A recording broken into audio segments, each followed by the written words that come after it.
Hello and welcome to Talking Bottom. I'm Angela Pearson. I'm Paul Tanter. And I'm Matt Brooks. And today we are joined by a true legend of alternative comedy. Our guest began his career writing jokes for radio shows, Weekending and the news headlines. In 1975, he joined BBC Scotland as assistant floor manager and gravitated from writing comedy to script editing the sketch show Scotch and Rye. After which, he moved briefly to London to script edit Not the 9 O'Clock News. Returning to BBC Scotland in 1983, he set up the comedy unit, where he began working as a producer and director. His multiple credits include Laugh, I Nearly Paid My Licence Fee, Naked Radio, Naked Video, Chewing the Fat, Still Game, and the icon of Scottish humour, Rab C Nesbitt. In 1992, he received the Royal Television Society's Wreath Award for Outstanding Contribution to Television in Scotland. Today, though, we want to focus on the incredible character he collaborated on with Rick Mayall, co-writing monologues on A Kick Up the 80s and co-writing and directing the mockumentary Kevin Turvey, The Man Behind the Green Door. Colin Gilbert, thank you for joining us. It's a pleasure to be talking Bottom and, more specifically, Rick Mayall with you today. And a pleasure for me to join you as well. Well, we have so much to talk to you about, but we'd love to dive in and ask, how was it, did you first start working with Rick Mayall? Was it on Kevin Turvey on A Kick Up the 80s? Yes. A Kick Up the 80s was a sort of strange hybrid beast because Sean Hardy, who was co-producing Not the 9 O'Clock News with John Lloyd, came up to Scotland. He'd been headhunted by a new boss who wanted to create a sort of comedy legacy because there hadn't been any comedy in Scotland for years and years and years and years.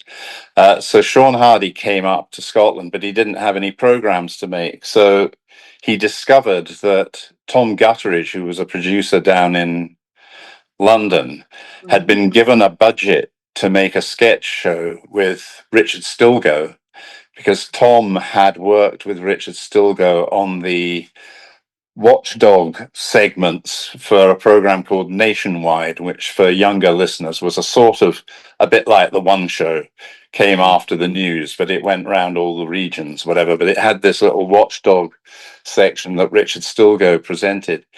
And for some reason that I never quite got to the bottom of, nobody down in London's light entertainment department wanted to have anything to do with it.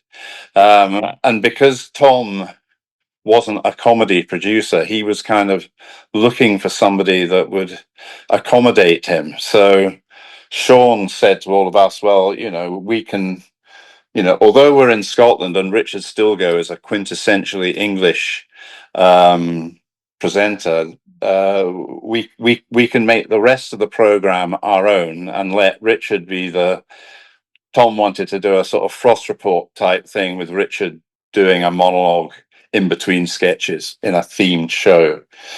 And so that's what happened. And Tom, although he wasn't a comedy producer, he was interested in who was hot. And Tracy Ullman was hot because she was in Three of a Kind, and Rick Mayall had just been in Boom Boom, Out Go the Lights, and he reckoned that Rick would be somebody that would add something unique to the program, but he had absolutely no idea what Rick was likely to want to do, because he did say he didn't want to be part of the gang show sketch element of it. Did he ever say why that was? Why? What was? Sorry. Why he didn't want to be part of the sketches? Oh, I think he just wanted to. I think he was interested in being in the show, but I don't think he wanted to be subsumed by, sketch show casts have it really rough because, they want to be in everything and they can't be, and often you get people who get very bitter and twisted because somebody starts to emerge as the star turn and they end up just being the doctor or the policeman, And interesting, because we were talking recently on our Kevin Turvey special that Rick actually didn't have his credit on the end of the Kick Up the 80s. It was Kevin Turvey. Yes, no, that was what he wanted. Well, I was sent down to his dressing room to find out, on the day of the recording, actually, to find out exactly what it was he was planning to do. And he just said he wanted to do this character, Kevin Turvey. He said he had developed him with Ben Elton, and that they tried to get him into. There was some ITV pilot that they had tried to get him into, but the script editor, who I think was Neil Shand, just totally didn't get it.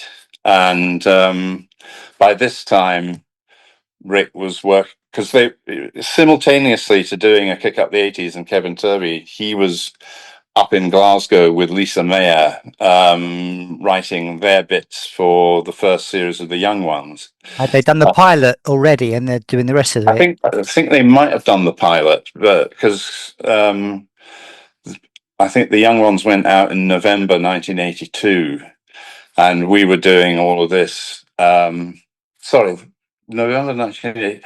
No, that was when I was doing The Man Behind the Green Door. Sorry, I'm mistaken. When he did the Kevin Turvey and a Kick Up the 80s, he just said this was a character that he was he developed with Ben Elton. Ben Elton wasn't available to work with it on it, so I was sent down to offer any assistance I could, and he was very open to having a bit of assistance. Not he needed it, but he wanted somebody to sort of sit there and listen to him doing the character. So how much of the character was fully formed as such when you saw it then? I would say it was pretty much fully formed. In fact, I'd say it was fully formed because he'd obviously tried to do it in this ITV pilot, but it was just that people didn't understand it. And I can sort of slightly get that, because when I sat there first of all and he started doing the thing about waiting for the bus, and the bus was coming up the hill and then it went past him and all that, I was thinking, well, quite sure. I mean, I was coming from a background of sort of fairly, although it was out there and subversive, but it was still fairly sort of conventionally structured sketch comedy and whatever, and this was quite different. But I sat in there for an hour or so and started to tune in, and then once I tuned in, I started to understand it, which I think was the same for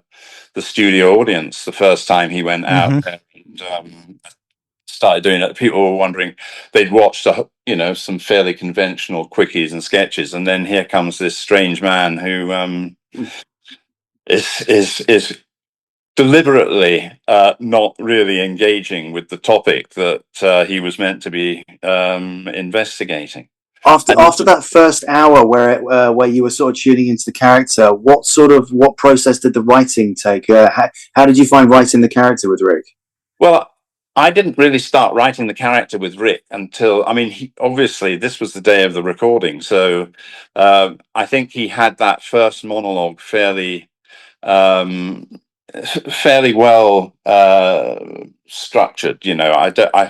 My job then was to go back to Tom and Sean and say, no, I think it'll be all right, and he had said, as you were asking earlier, that he didn't want a credit. He wanted it to be Kevin Turvey. But after, for the next 5 episodes, he did need some help with the writing, not sitting down and collaborating in a traditional sense. What Rick used to do was he used to start riffing on a topic, and he would just go off and off and off and off. And if it sounded like he was about to run out of steam or whatever, then I would just kind of chuck in something that another feed line kind of. Yeah, that sort of thing. I kind of felt like the sort of fireman on a steam engine, just kind of shoveling coal in. What a good analogy.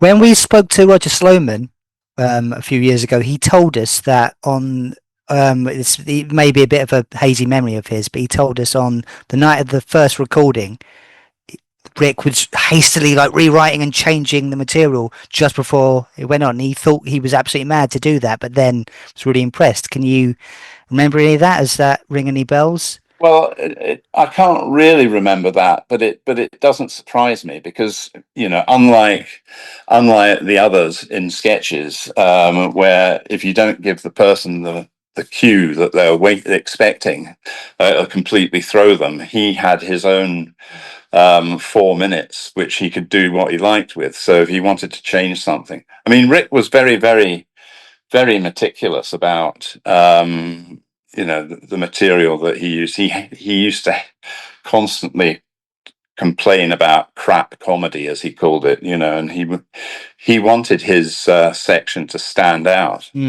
Doesn't it? Yeah, It really does, yeah.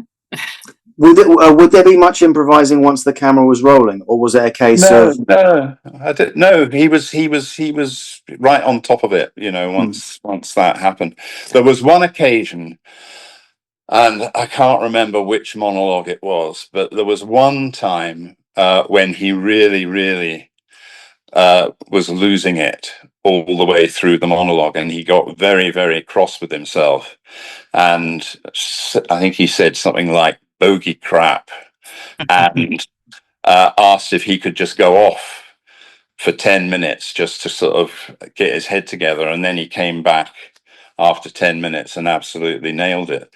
But that was the only time I can remember any kind of problems when he was actually doing the character. Was that when he was actually the studio audience was in, or was that rehearsal? Yeah, that was it. That was while the cameras were running. Were the Kevin Turvey projects your first directing jobs? What was it? What was that like? Not the monologues, but the man behind the green door was. Yes. What was that like as an introduction to directing? It was great because it was 6 months before I was due to go on the BBC director's course, so I was completely untrained, and well, Rick had been commissioned to write this one-off documentary, but when he arrived in Glasgow about 3 weeks before we were due to start filming, because we were going to start looking at locations and stuff, there was very, very little there indeed. He had a few set pieces like Keith Marshall's song, Downtown Song, and maybe the idea of doing a piece where somebody's getting told they are under the thumb, but okay, there was almost nothing else. So that's when I really did sit down with him, and we worked on the script together in order to create the world that he lived in. So we needed to come up with these other characters. So this is from the sort of writing point of view, and we did that. He was quite sure he wanted Robbie Coltrane to be in it because they had met on a program that we made called 81 Take 2, where it was a sort of review of 1981 for Hogmanay, and Robbie had been in the sketch show cast. It was his first sort of comedy job, and Rick was doing a 6-minute thing at the end as Dickie Gergerstein, the American comedian and all-round entertainer, and that was. And obviously, he knew he wanted Ade Edmondson to be in it. Tracy Ullman was desperate to be in it, but he wanted Teresa Kelly to be a character who was only ever referred to and not seen. Oh, there was never a question of seeing her, was there? No, because I don't think Kevin Turvey ever actually spent much time in her company, so therefore, yeah. I imagine he was with her once, and that was enough. And then she's tried to avoid him ever since. Yes, I think so. I mean, you know, he thinks that she's his girlfriend, but she's got other ideas. I mean, that's why she said she's in a coma after a car crash, and her father won't let him anywhere near her. So, but Robbie was in that film called Krull. And he had 5 days break in order to come and do The Man Behind the Green Door with us, but he had this brutal short back and sides for Krull, which couldn't be altered for continuity reasons. So that kind of informed The army stuff. why he was a deserter from the army. Yeah, That's very interesting. Brilliant. That's great. We got a little bit of a tidbit from some of our research on our Kevin Turvey episode. We found out that he originally wasn't called Kevin Turvey. It was Turby or Turdy or something. Originally, Turby. Yes, I think that's right. Although I don't know. I mean, the antecedents of the character it's basically what he told me in that dressing room, which was more about how they tried to do it in this ITV pilot. But I understand he'd actually tried to do him in the comedy and the comic strip or the Comedy Store previously as well. And so you got Robbie Coltrane, and you had your 3 weeks of prep, and then once it went into actual production, what was the filming like? Was it a smooth process? Yes, well, it was brilliant because we were both so inexperienced that we were. I think I've said it once before that we were unburdened, by experience. So we thought, we went down to Redditch and we had a look around, and we had to film most of it in Scotland just because of the budget, and it was just. We thought that anything that we filmed, because it was us filming it, was going to be really funny and really great. So if you get a sort of scrunched up piece of paper and put it on a wall and then just film it blowing off, that was kind of a valid thing to put in this thing, because the whole thing was meant to be about nothing happening. He's got. I mean, things did happen in the program, obviously, but he's got this delusion that he's an investigative reporter, but actually he spends most of his time sitting around doing nothing.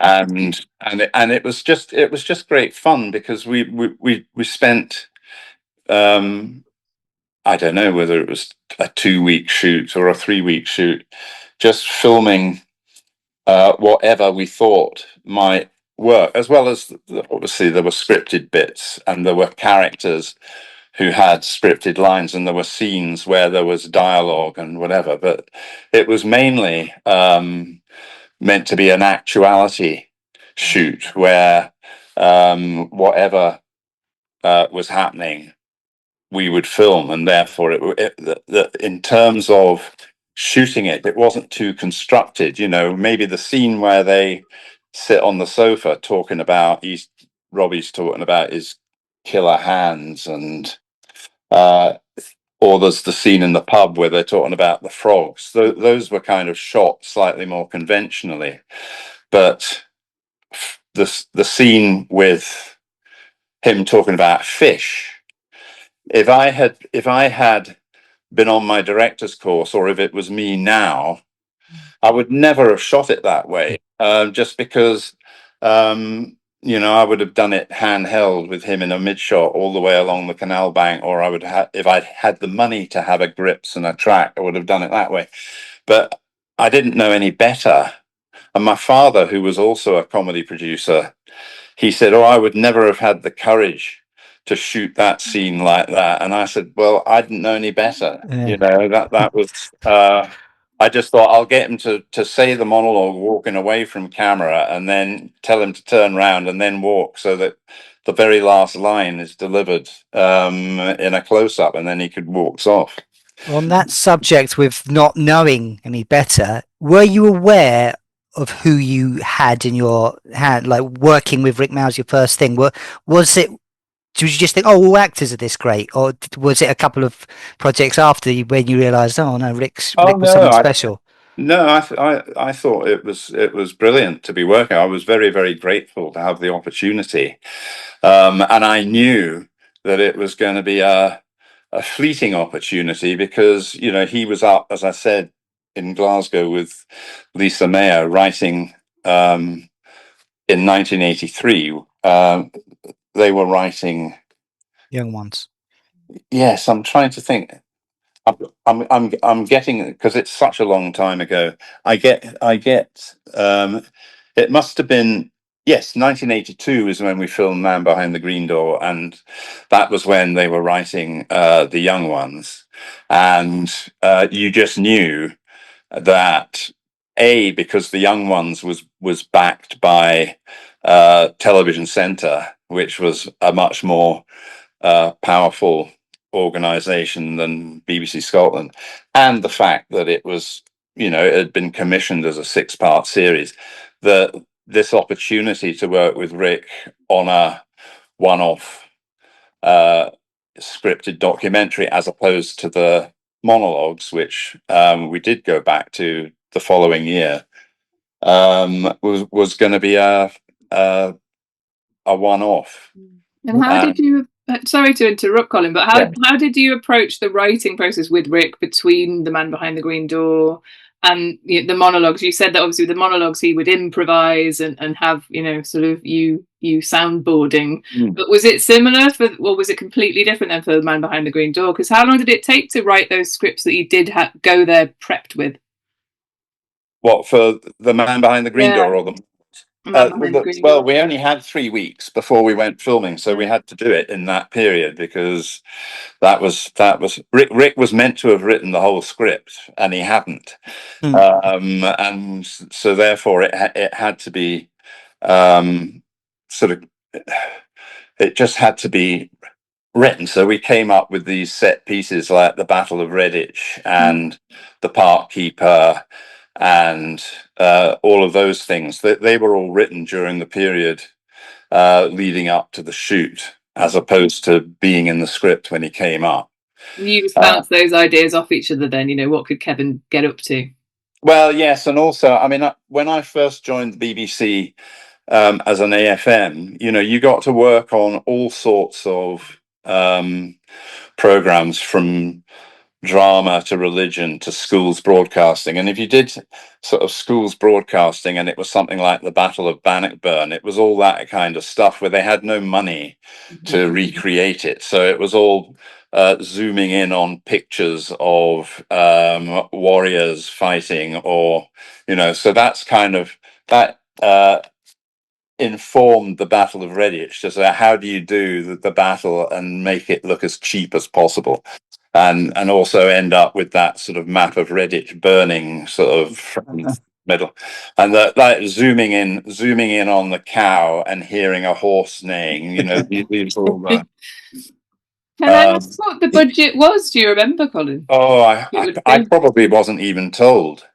But Sean Hardy was still there at the time, and he would have been told what the budget was, but we were just told what we couldn't have, which would have been like, you haven't got enough money for tracks and the grips and whatever. But then I probably wouldn't have known what to do with tracks and the grips if I'd been given them. So before we move on from Kevin, I just wanted to ask, we were wondering whether Redditch, because Rick was from Droitwich. Yes. Whether you have any insider knowledge, Colin, on why it was Redditch, other than the fact that it sounds funnier than Droitwich, that Rick chose to have Kevin hail from. I don't know. I think it probably was because Redditch was slightly more down market than Droitwich, and maybe he didn't want to this in his own backyard, and that people will say, "Oh, you've based that character on me," or whatever, But no, it was always Redditch. And do you recall what sort of reaction it got, what response it got critically and from the audience when it went out? Well, we did actually get some complaints from people who are saying, why is the BBC wasting our license fee on this incompetent, gormless idiot? Because they had fallen for the fact that it didn't say Kevin Turvey played for. I don't know. It went out. It went out in September 1982 in quite a good slot. But I cannot remember what the audience figures were. It was the original 40-minute version, because when we came to edit it, it was nearly an hour long. You know, it was we'd gone out and shot so many scenes of crunched up pieces of paper falling off walls, but not just that. I mean, if you look at the end credits, you see lots and lots of little clips, and those were all from deleted scenes. I think it went down quite well. I think I don't think it probably got a huge audience, but I think it went down quite well. It's And then, grown in popularity, hasn't it? You know, the cult nature of it. Yeah. And, do those deleted scenes still exist anywhere, Colin? Or are no, I tried to. There were some really really Anaraki guys who've got a website, a Facebook page called Behind the Camera, and it's all about locations, and they have pinned down all the locations for The Man Behind the Green Door, you know, and they've even got kind of like "You Are Here" arrows saying this is where Kevin was standing, you know, and this is it today, and blah blah blah. And because they said they were going to write a book for the 40th anniversary of The Man Behind the Green Door, and they were interested in deleted scenes. So my continuity person, I knew, had kept a copy of every single script she'd ever worked on. And I thought she might have had a shooting script for the show, but as it turned out, she only ever kept the programs as completed scripts. So I don't think so. But I mean, for example, Gregor Fisher, who played Rab C Nesbitt, he was in The Man Behind the Green Door, but he was deleted from the pub scene, which, if you look at Kevin in the pub scene, you'll see he's got a pint glass that is full of shaving foam. Well, it's meant to be froth from and the scene where Gregor was in, he was actually the barman, and he poured Kevin a glass of lager, which was 100% froth.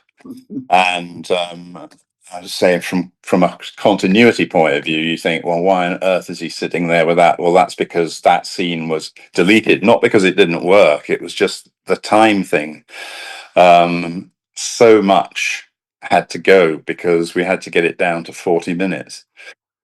With all that material that came out of The Man Behind the Green Door, was there ever talk of returning to the character in something else, maybe after The Young Ones or anything? No, I just think that when The Young Ones happened, then that was it. That was, and I think Rick had a kind of quite sequential view of the characters that he played, because the Kevin was probably him as a sort of gauche teenager. The Young Ones was him in his 20s. Bottom was him in his 30s. The New Statesman was him in his 40s. And I mean, funnily enough, Rick sort of bookmarked my career in a way, because around about 2009, we were doing some table reads for potential sitcoms down in our London office, having been acquired by RDF. And Rick, to my surprise, there was one that was set in a kind of one of these what are they called, these role-playing game shop type places, and he was just this ghastly man who ran it. And I had said to somebody, why didn't you ask Rick if he would come and do that? And he did. And it was basically because he had an agenda where he explained to me, he did the read, but then he said, what I'm really looking for is what I'm going to be doing in my 50s. And then he went through that whole thing of 20s, 30s, 40s. And so we had about a year's worth of trying to develop something for him at that stage of his career, as opposed to trying to resurrect Kevin Turvey 3 years later. Did that project come close to fruition? It didn't, because by that time Rick had his accident, and he was definitely, his behavior was different. And the first writer that I put with him, a very good writer, who'd always said he wanted to do something with Rick, only lasted about an hour in the room with Rick. And then I got another guy to write a script, and Rick basically just said, "Oh, I've read the first 5 minutes." I'm not saying either of the scripts or the ideas that were being mooted were any good, but they were certainly things that were worth working on or discussing. But he just said, "Oh, after the first 5 minutes, I can see I'm just feeding all the other actors, you know." And I read Aid's autobiography, where he was saying that he saw Rick counting on his fingers the number of because that's what he said to me. He said, "I'm feeding all these other actors. I need punchlines, you know." And you think, well, the whole thing in a sitcom, if it works, is that it's funny because everybody's funny, you know, not because one person is just delivering all the. So I guess he found his way to it in The Last Hurrah. If you've listened to that, Colin. The Last Hurrah, his the audio character in The Snowman. Oh no, I haven't. He wrote and co-wrote that character. Right. That's definitely Rick in his 50s, and obviously he did Man Down as well, didn't he? Which playing Greg Louis's dad.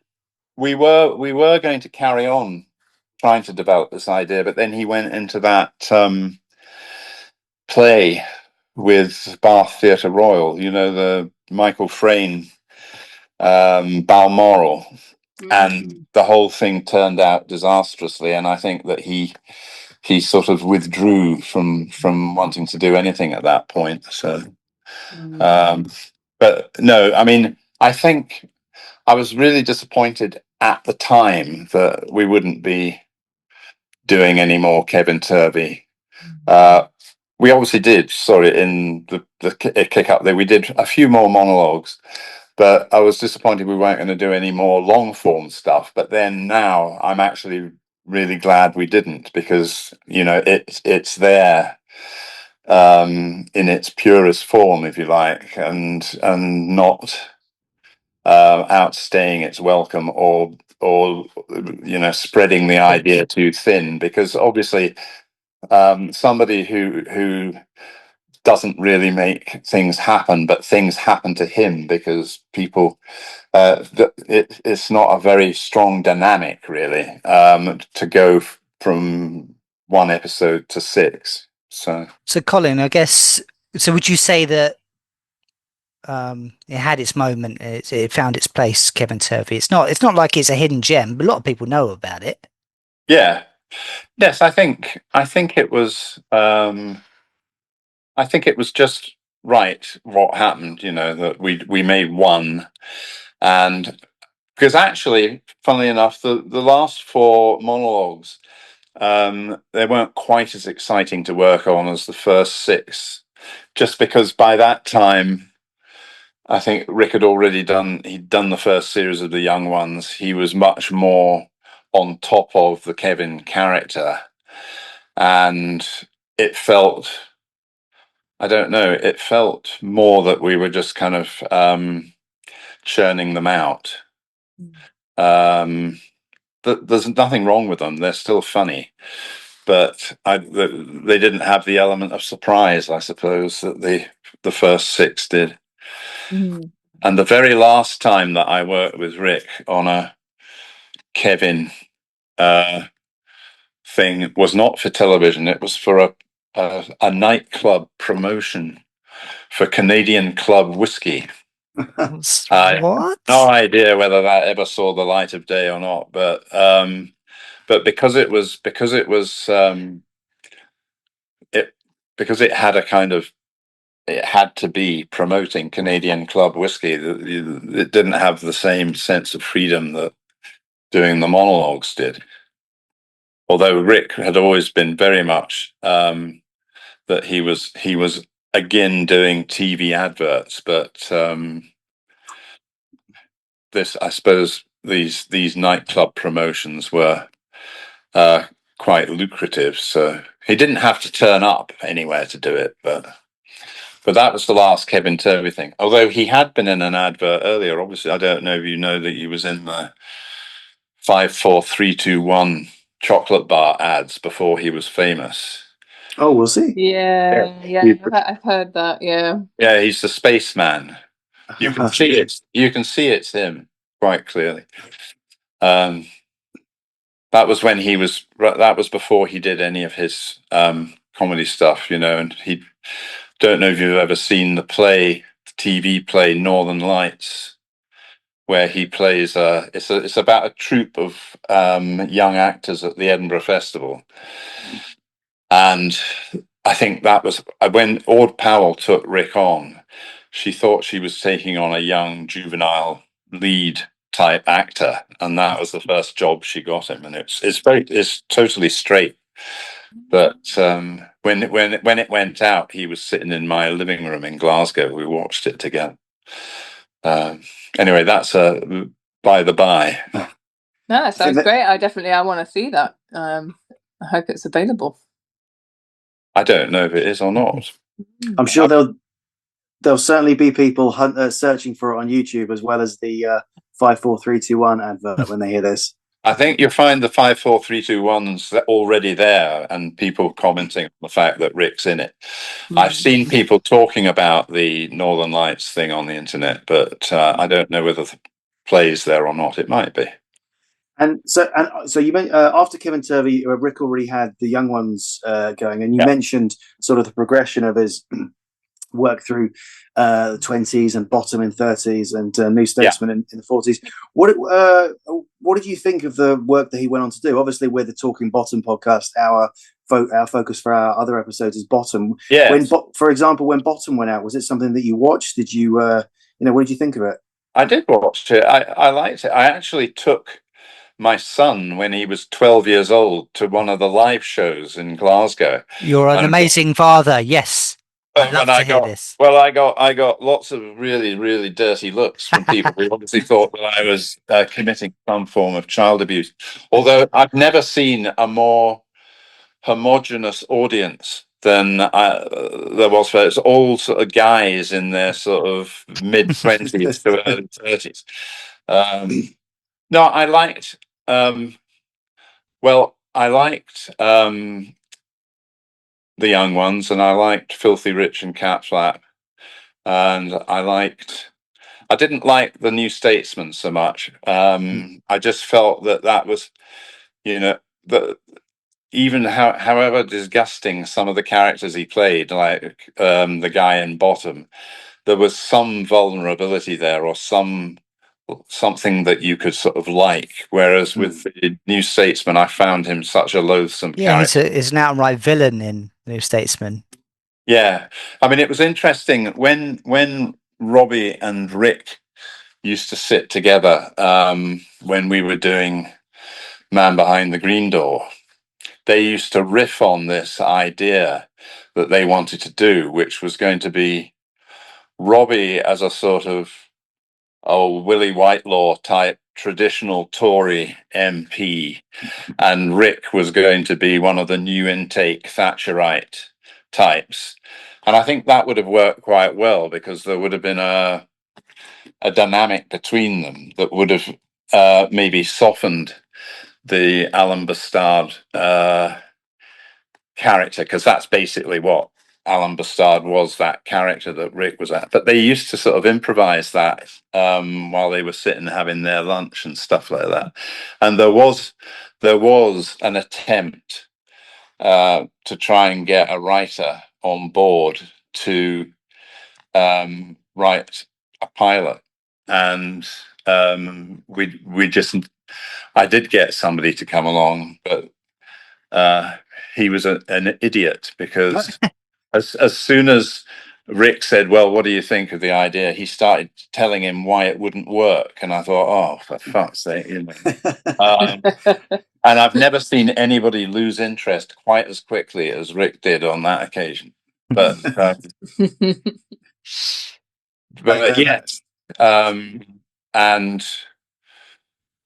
And Bottom, I mean, yeah, Bottom was great. It was just it was quite sad how it finished, with when it was meant to be another series, and they'd written it all, and then it just got cancelled. And I think that really, really got to Rick, from what he told me. Anyway, I think he went off and wrote a sitcom series called The Killers, which is extremely violent. But which ends with a BBC commissioning editor being imprisoned it was about two serial killers sharing a house together, and the last episode is this BBC commissioning editor lady getting taken down into the dungeon, and she's objecting, saying, "Don't you realise how important I am?" and blah blah. So it was a cathartic experience. writing. Yes. Gosh, well, I mean, there's a lot of mystery still around the fourth series and why it didn't happen. I feel like there's some takes that maybe it wasn't. I don't know if it was absolutely fully written. Is that what you know, Colin? I That it was was fully well. written? We thought it was a few episodes, maybe, rather than the full series. Well, it maybe. I mean, what Rick said to me was that they had written it. They'd been commissioned to write all the episodes anyway, and they maybe it was only some that they'd written, and they went to this meeting with the channel controller, expecting it to be about notes, how to make it better, or don't want to do this, whatever, and they basically just said that they weren't going to be doing it. Right. That is interesting, isn't it? Because I think Aid said that he'd sort of wanted to step away from it. Yeah, so maybe there's a bit of everything in there, I guess, in terms of whose decision it was to say no, but it certainly wasn't Rick's. That's what comes across. Rick wanted to do it, didn't he? Yes, but that's the only person that's ever spoken to me about it, because and that was volunteered rather than me saying, well, why didn't you do it? It was the reason he was looking for this new thing to do for his 50s. But I don't know. Rick, when I first worked with him, he was, he wasn't on all the time. He was when he was working and when he was writing or whatever. But you could sit down and talk to him, and he was, and even if that was in a sort of public context, he was just Rick chatting away or whatever. But after he had the head injury, he just seemed to. Not necessarily if it was just you and him talking together, but if he was in any kind of public arena, he was performing, and he didn't quite know what not to say anymore. Yeah, I think Aid mentioned in his autobiography that whenever they went out, Rick would sort of be on performance mode, hoping to be spotted by people, and he was sort of the extension of being the consummate performer. We talked a bit about Bottom there, which of course shares some cast members with the man behind the green door, such as Roger Sloman, who in Bottom played the Rackman-like landlord, Mr. Harrison, and Bottom also, of course, has Lee Corns playing the pub landlord, Dick Head, who you've worked with several times on Rab C Nesbitt, where I believe he's appeared in it at least 3 times. He was he was a DHSS clerk. He was in the very first episode, and then subsequently. Is he someone that is he someone that you enjoy working with? That you sort of I guess you must do if you cast him 3 times in it. Well, I did, but it was 30 years ago now, so he probably won't remember me. I'm sure he will. Roger was in A Kick Up the 80s and The Man Behind the Green Door. He was in A Kick Up the 80s because we loved his performance in Nuts in May so much, with Alison Steadman, the Play for Today. Yeah. And Roger's been in an episode of Rab C Nesbitt as well. But Yes, a long time ago, and I haven't seen them for decades. So. Speaking of Rab C Nesbitt, that's obviously that was also, along with Bottom and several other shows, one of the big BBC Two sitcoms of the late 80s and through the 90s. How did that particular show come about for you? Well, when we were doing Naked Video, and we'd also done it in a Kick Out the 80s, in order to maximize location work, what we used to do was, when one actor was getting changed to be in the next sketch and we were all just sitting around doing nothing, we thought it would be quite good to have some little vox pops that we could get people to do in either in a character they'd already just played in a sketch, or a completely random character, so doing maybe 2 or 3 lines or a one-liner here or whatever. And we asked some of the writers that we'd commissioned if they could write some vox pops for us so that we could just use these when we were out and about. And the very first Rab C Nesbitt monologue was one of these. It was just a piece of paper with a paragraph of this guy spouting absolute gibberish, and we filmed it the first time, and because there was no through line on the dialogue, Gregor kept drying, and the whole thing kind of collapsed. But we all thought it was worth another go, so we went out at the end of the day's filming, we went out and he got it in one. Mm-hmm. And once we'd seen him do that, we thought, oh, that character, there's something in him. So we got the writer to write some more for him, and then he wrote his wife into one of them, and then he wrote his best friend into another sketch. So by the time we'd done maybe 2 or 3 series of Naked Video, Rab and his world were beginning to develop, and we all thought, oh, this could actually go to a sort of pilot.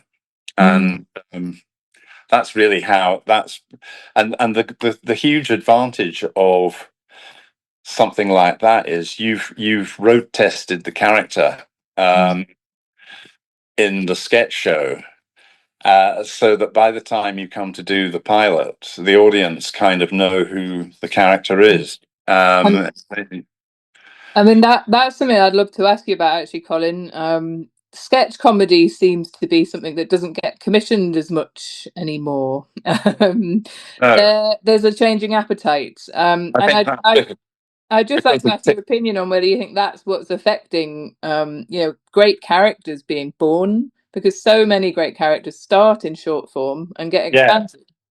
Well, I've been told that the reason nobody commissions sketch comedy anymore is because the audience who might consume it are so obsessed with TikTok, that the idea that they might have the attention span to go from one sketch to the next in the same program, when they could be scrolling through lots and lots of different things. I mean, there are characters that are coming from short form content on the internet, like Jonathan Pye, I suppose, and good example.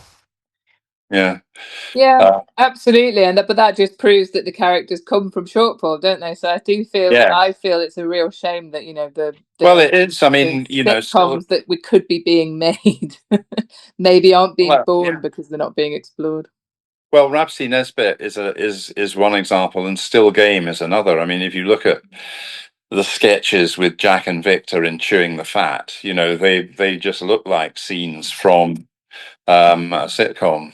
And obviously there are characters in sketch shows who don't have the kind of 3-dimensional qualities that are required to take them from a sketch show into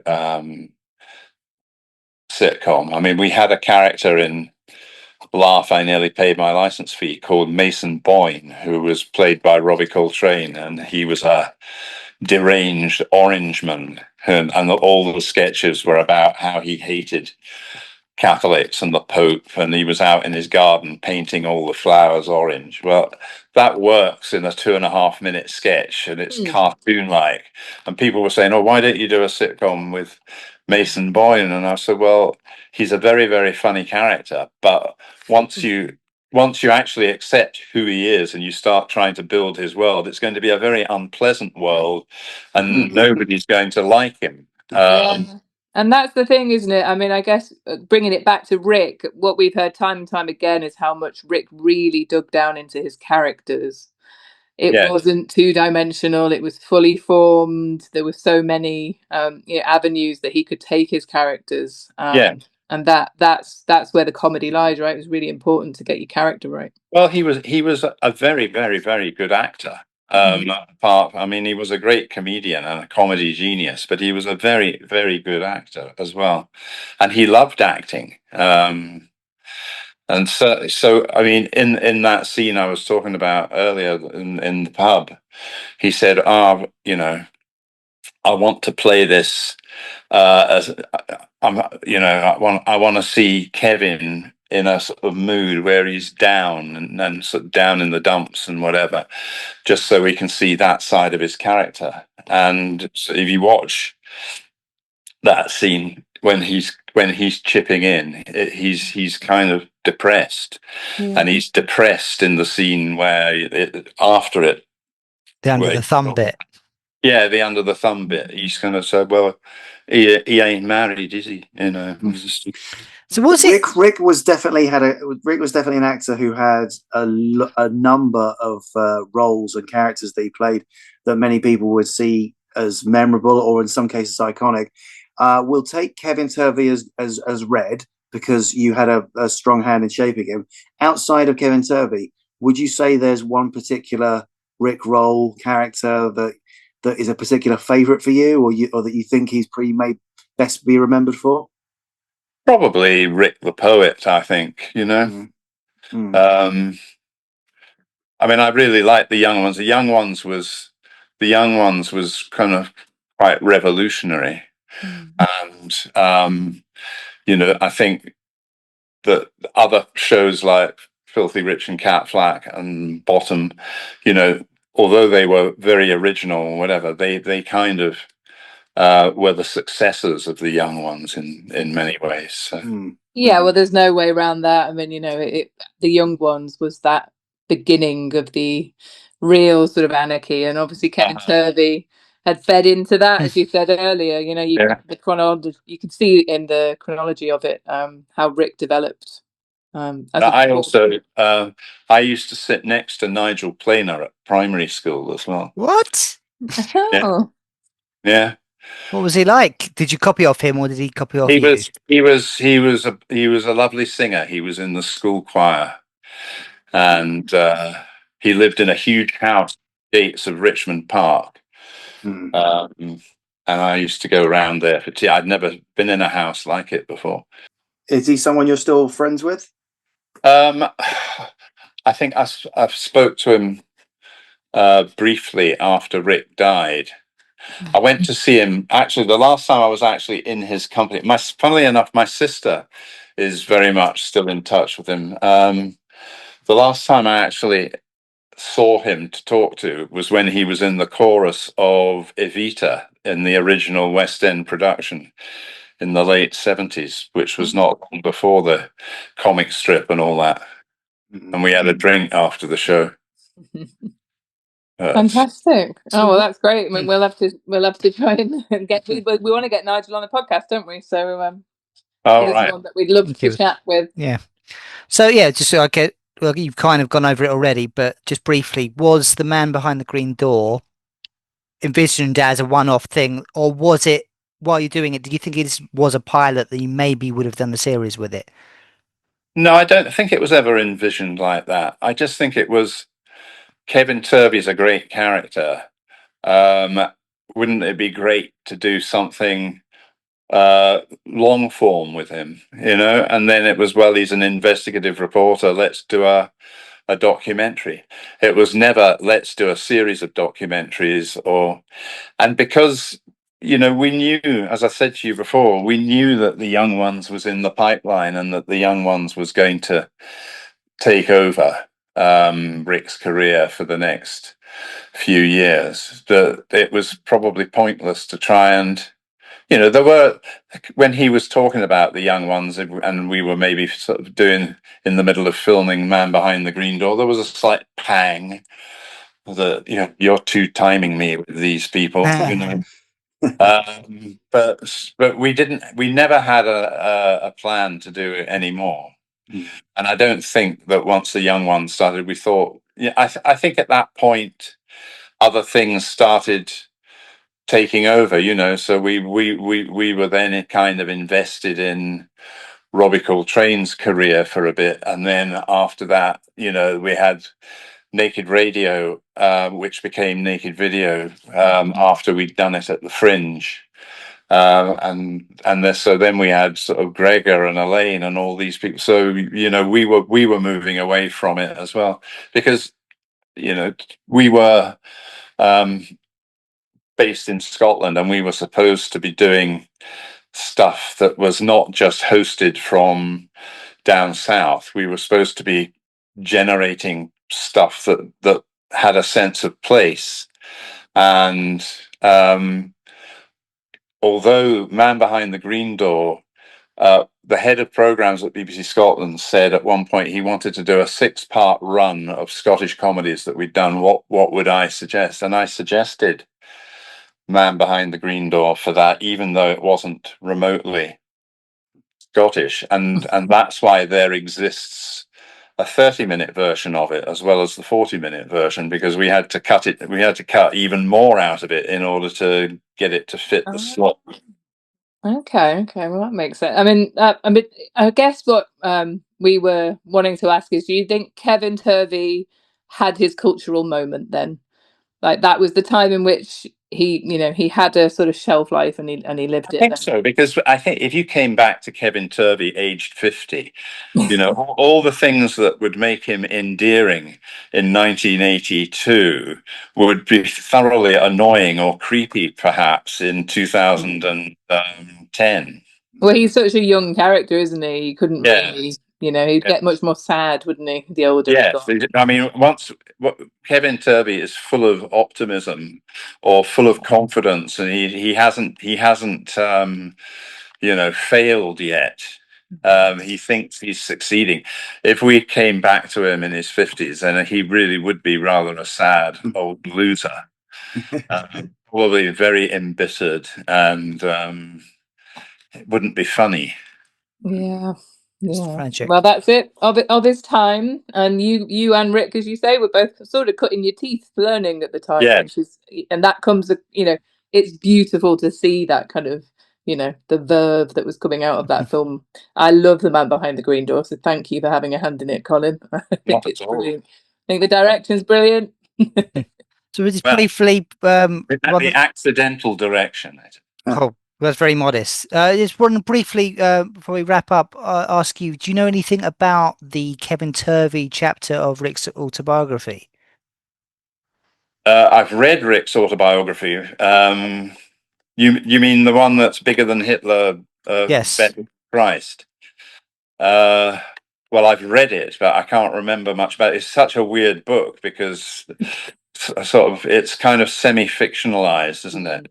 Yeah, we were wondering whether you'd had a hand in the Kevin Turvey chapter. No. I think he wrote it with this chap Max Kinnings, yeah. Kinnings, who wrote the serial killer thing with him. Yeah. Okay, great. Well, hopefully we'll get a chance to chat with Max about that at some point. Thank you so much, Colin, for joining us. No, it's been really, really wonderful to hear you. I'm sure we could talk to you much, much longer, but we don't want to keep you all night. Yeah. Thank you so much. Thank you very much. Okay, bye. Bye. Thank you very much, Colin. What a wonderful chat with Colin that was. Absolutely. What a nice man. Do you think he's quoted Kevin Turvey to him as much as Rick was? Well, I doubt it because he's not recognisable from being on it, is he? I guess we should have asked him that, shouldn't we? It's a bit late now. Yeah, no, I thought that was really great to hear from the insider track what it was like to work with Rick, writing with Rick, and we are going to have Max Kinnings on, aren't we? And that sort of improvisation that Rick had when he wrote is something that he's going to touch upon as well. Also, and you could definitely get a sense of this with Colin. He was obviously aware of it.